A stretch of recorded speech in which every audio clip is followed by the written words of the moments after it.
بسم اللہ الرحمن الرحیم۔ جماعت ہستم کے عزیز طلباء و طالبات، السلام علیکم۔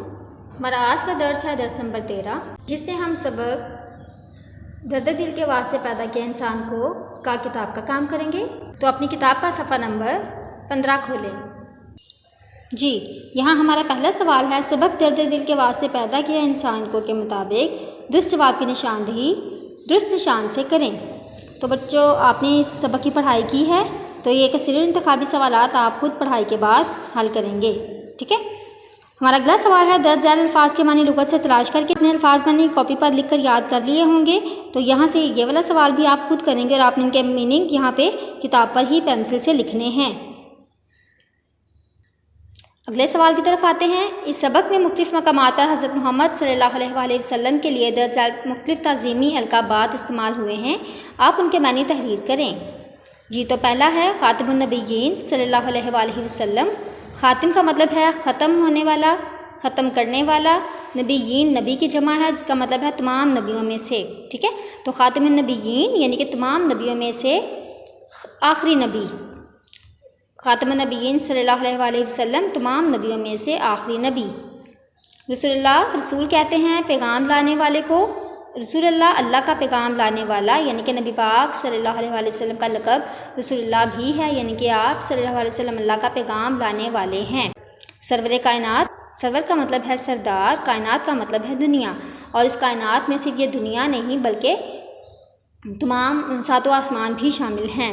تو سرور کائنات دنیا کے سردار، کائنات کے سردار۔ رحمت دو عالم، عالم کا مطلب دنیا، یعنی کہ دو جہانوں کے لیے رحمت۔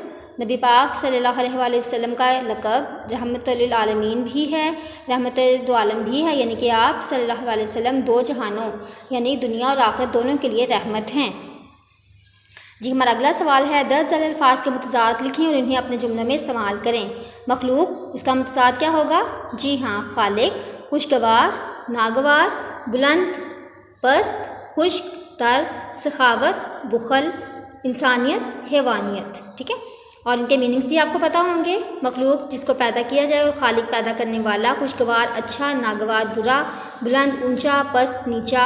خشک یعنی کہ خشکی کی جگہ، اور تر گیلا۔ سخاوت کا مطلب ہے اللہ کی راہ میں لٹانا، لوگوں میں بانٹنا، تقسیم کرنا، لٹانا۔ اور انسان، اس کا متضاد کیا ہوگا؟ بخل یعنی کہ کنجوسی۔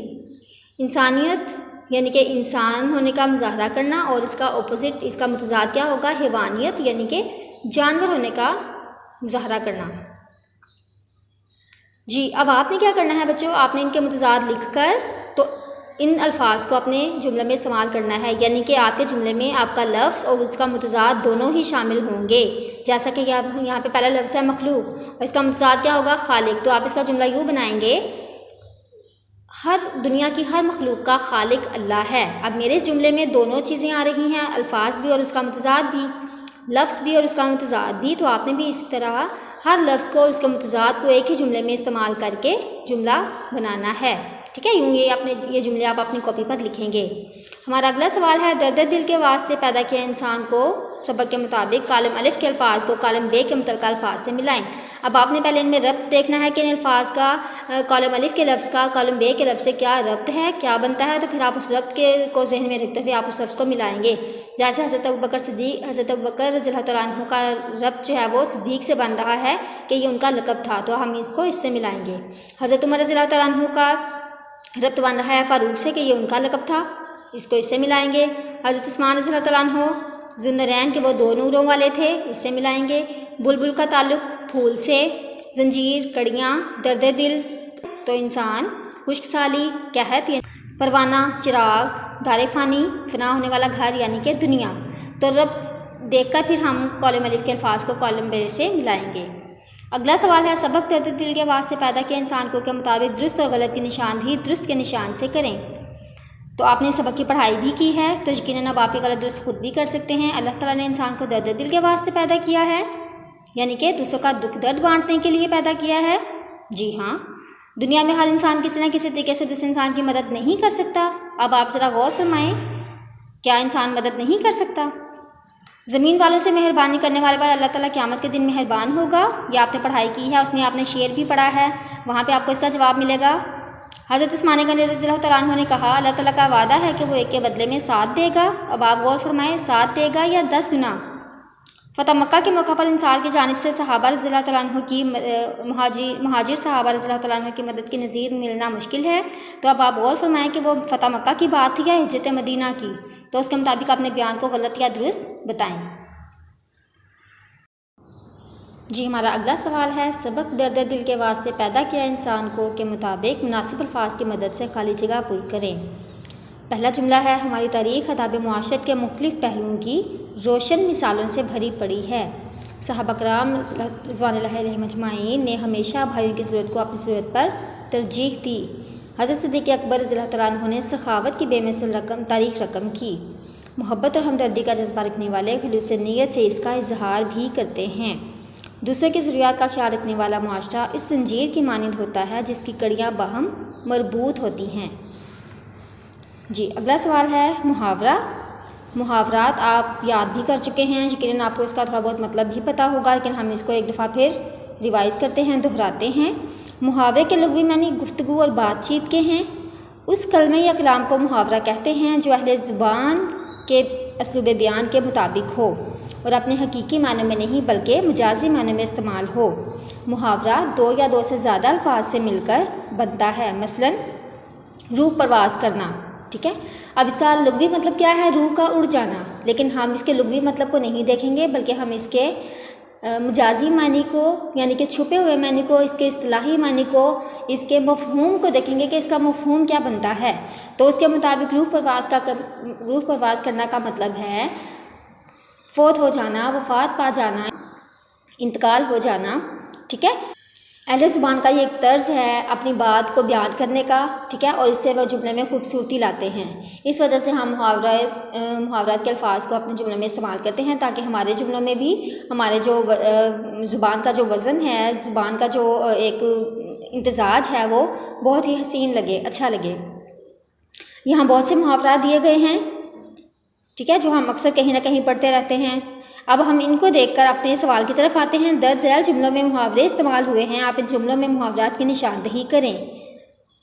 وہ امتحان میں نقل کرتا ہوا پکڑا گیا تو شرم سے پانی پانی ہو گیا. اب وہ حقیقت میں تو کوئی پانی پانی نہیں ہوتا، اس کا مطلب یہ ہے کہ وہ شرمندہ ہو گیا. وہ بہت لائق بنتا تھا، مگر جب استاد نے پہلا ہی سوال پوچھا تو بغلیں جھانکنے لگا. اب اس کا مطلب کیا ہے؟ مطلب نظریں جھکا لینا، شرمندگی کے مارے نظریں جھکا لینا. اوباش بیٹے کی حرکتوں کی وجہ سے باپ کی عزت خاک میں مل گئی. اب عزت نہ تو ہمیں نظر آتی ہے، نہ ہمیں خاک میں ملتی نظر آتی ہے، لیکن اس کا مطلب یہ ہے کہ باپ کی عزت چلی گئی. وہ بہت بے ایمان آدمی ہے، اس نے امدادی فنڈ کا روپیہ کھا کر ڈکار تک نہ لی. مطلب یہ کہ کسی کو پتہ ہی نہ چلنے دیا. ہم کتنے مزے کی باتیں کر رہے تھے کہ اس نے اچانک آ کر رنگ میں بھنگ ڈال دی. ٹھیک ہے، اب رنگ میں بھنگ تو نہیں ڈالی جاتی، لیکن اس کا مطلب یہ ہے کہ ہماری محفل کا لطف ختم ہو گیا. خان صاحب ایسی بھی کیا مصروفیت کہ آپ دوستوں کے لیے عید کا چاند ہو گئے ہیں.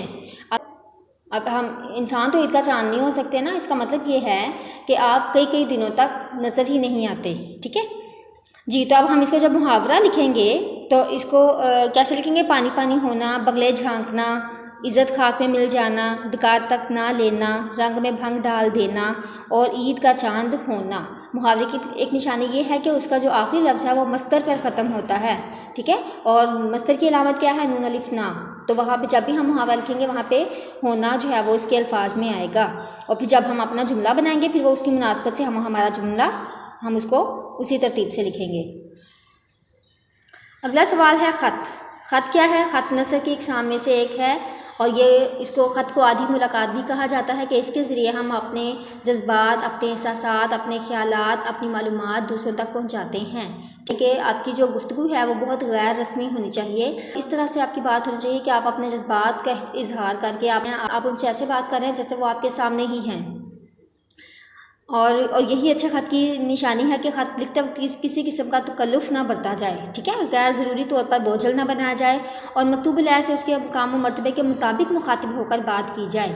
یہاں سے ہم خط کے درج ذیل حصے پڑھتے ہیں کہ خط کے حصے کیا ہیں، خط کو کتنے حصوں میں تقسیم کیا جا سکتا ہے. تو آپ بھی خط لکھتے ہیں، یقیناً آپ اس کو جلدی سمجھ جائیں گے۔ سب سے پہلے آتا ہے لکھنے کا مقام اور تاریخ، جس جگہ سے خط لکھا جاتا ہے اور اس کا مقام اور تاریخ کیا ہے۔ القاب و آداب کہ آپ جس کو خط لکھ رہے ہیں اس کے رتبے کے مطابق، اس کے مقام کے مطابق آپ اس کو کیا لقب دیتے ہیں یا کیا کن آداب سے پکارتے ہیں۔ نمبر 3 ہے خط کا مضمون۔ یہ وہ حصہ ہوتا ہے جس میں آپ اپنے خط لکھنے کی وجہ، یعنی کہ آپ جو بھی خبر دینا چاہتے ہیں آپ ان کے بارے میں بات کرتے ہیں۔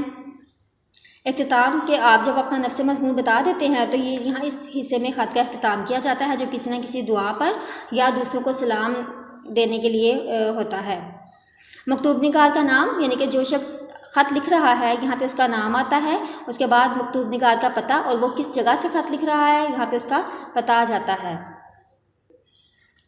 اور آخر میں انہوں نے بتایا ہے کہ خط لکھنے والے کا مقام اور تاریخ صفحے کے اوپر انتہائی دائیں جانب درج کی جاتی ہے۔ یقیناً آپ اس بات سے باخبر ہوں گے۔ اور خط کا اختتام کسی نہ کسی دعا کے ساتھ کرنا چاہیے، اور خط لکھنے والے کا نام خط کے آخر صفحے کے بائیں جانب نیچے لکھنا چاہیے، ٹھیک ہے۔ تو یوں آپ نے خط کے حصے پڑھے۔ اب آپ نے یہ کرنا ہے کہ آپ نے اپنی قواعد انشاء کی کتاب سے پہلا خط والد کی مزاج پرسی کے لیے ہے، وہ یاد کرنا ہے۔ جی، ہمارا آج کا کام مکمل ہوا۔ اگلے درس تک کے لیے اللہ حافظ۔